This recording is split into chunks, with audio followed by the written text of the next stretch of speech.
Tirar um pouquinho da palavra do Senhor de Colossenses 3, 22 ao 25. Diz assim a palavra do Senhor: Vós, servos, obedecei em tudo os vossos senhores segundo a carne, não servindo só na aparência, como para agradar os homens, mas em simplicidade de coração, temendo a Deus. Aleluia. E tudo quanto fizerdes, fazei de todo coração ao Senhor e não aos homens, sabendo que recebereis do Senhor o galardão da herança. Aleluia. Porque a Cristo, o Senhor, servis. Mas quem fizer agravo, receberá o que fizer, pois não há acepção de pessoas. Amém. Mas, irmãos, de todo coração ao Senhor. Porque nós não estamos fazendo nada em vão aqui. Tudo que nós estamos fazendo é para o Senhor.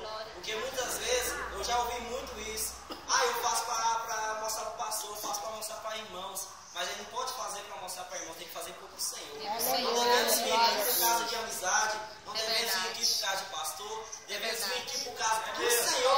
Aleluia. Não é a nós, nós temos que nos esvaziar de nós e aprender a